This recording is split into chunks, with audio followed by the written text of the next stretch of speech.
All right, just one last statistic here, again relating to poverty in relation to family structure. While only 12% of children living with married parents live in poverty, 47% of children, so nearly half of all children living with a single mother, live in poverty. So again, when we're looking at family structure here, this is a really great example of the intersectionality of social problems, right? Poverty doesn't just affect one demographic, it is intersectional, right? As we looked at the statistics here, being a person of color, being a woman, being a child, or a member of the senior citizen community are all significant factors that predict whether or not you will live in poverty. They all are more likely to live in poverty than their privileged counterparts in society.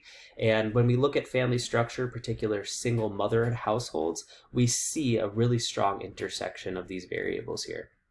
All right. So, who are the poor? Well, in the US, like we've talked about, most people believe that poor people are poor because they are lazy, and that poor people could really work and get themselves out of poverty if they wanted to. There's also belief that some people want to be poor so they can take advantage of the system. For example, if you've ever heard the awful term of a welfare queen, right? This was a media trope that was actually produced in the late 1960s, early 70s by one particular woman who was a con artist, and she just so happened to be a woman who was African American and living in poverty, and she was able to kind of manipulate the system in a way that she was able to make a lot of money from these government programs, welfare programs, because she was a con artist and she manipulated the system. And this one woman, this one single woman, who again happened to be African American, became labeled as a welfare queen by the media and kind of became the poster child of what people nowadays associate with this image of a welfare queen, someone who tries to take advantage of the system, who wants to live in poverty, who wants to have or foster a lot of children so they can get more income, more subsidies from the government, and never have to work a day in their lives. And this is a huge myth. Again, this concept of the welfare queen, the idea that people just try to manipulate the system, is a common misconception about poor people in society today. Are there always going to be individual exceptions? You know, are there going to be con artists out there that try to manipulate these systems that are put in place to help the majority of people that are working hard? Of course, there's always going to be individual exceptions to the rule.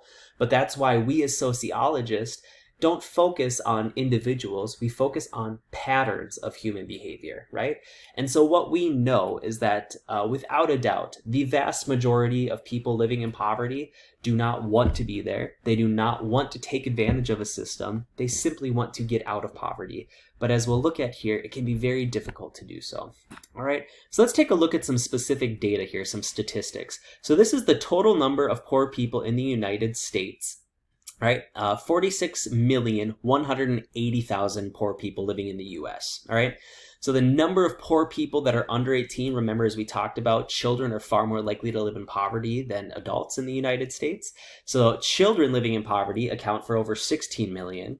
The number of people who are 65 or older, which is generally kind of the rough guideline of people that we would expect to be retired, right? So the number of poor people 65 and older in the US, over 3 million, 3.5 million. So that leaves about 26 million poor people between the ages of 18 to 64, right? So the ages of adults in the US, people that we would expect to be in the workforce.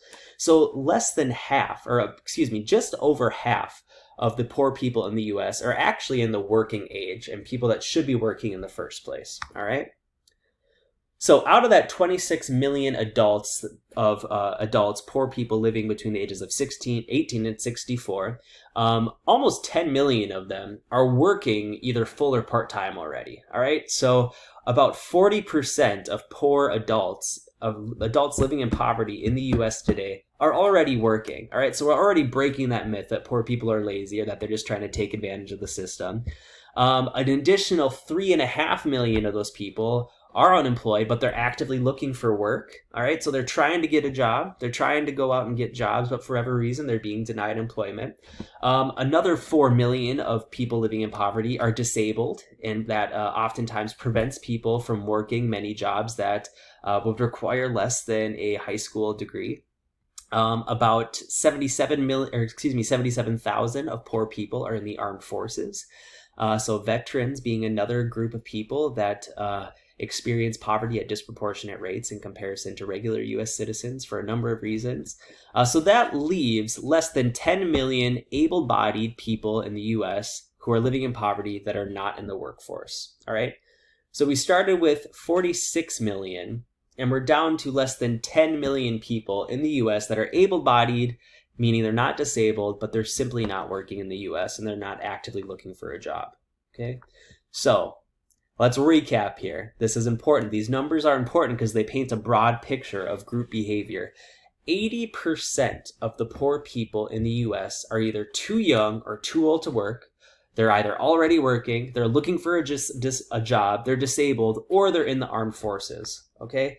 As for the remaining 20% of poor people in the US, most of them are either taking care of small children or elderly relatives, they're retired for health reasons, or they're in school, like you. Like I said, a growing demographic of people living in poverty in the United States are young adults.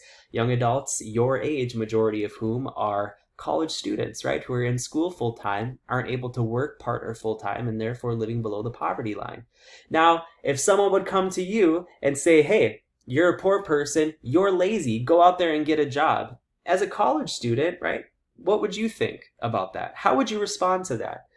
You're part of the problem in many people's eyes. You're not working. You're not above the poverty line, so you're taking taxpayers' dollars, whether or not you know it, to help fund for certain programming that's in place for people like you living in poverty, right? This puts things into perspective, right? I lived in poverty the majority of my young adult life when I was in college. I was making at or near the poverty line for many, many years, right? I never considered myself part of the problem. Yet I was part of the problem, right? We are all part of this problem. So it's really important to wrap our minds around this myth that the majority of poor people are poor because they're lazy or they're unmotivated. No, the majority of poor people are poor in our society because they are trying to get a job but they can't, or because they're too young to get a job, or because they're too old, or because they're disabled, or because they have children or aging parents at home that they need to take care of, and that's a full-time job. So there's so many reasons why poor people are poor, other than just the fact that they're lazy, other than this myth that they're trying to take advantage of the welfare system. You know, the vast majority of people do not want to be poor and do not want to rely on federal funding just to get by and to live paycheck by paycheck or week by week and never knowing if they're going to have enough money to feed themselves and their children the next week and put food on the table, right? So it's really important to understand how much of a social problem poverty is in the United States, and it affects all of us. So in reality, the number of poor people who could, quote, really work if they wanted to is quite small, and the common belief that poor people could really work if they wanted to is a myth. While there are likely some individuals, like I said, who might try and take advantage of the system, right? Con artists. The idea of a welfare queen being a norm is a total myth, right? And this is just a quick video. If you want to click on this link, it's available in the slides for this week. And it tells you this historical development of this myth of the welfare queen, which, you know, it's only a couple minutes long. And I think it's a really interesting and important story to help debunk some of this misinformation that we have about poor people in the United States.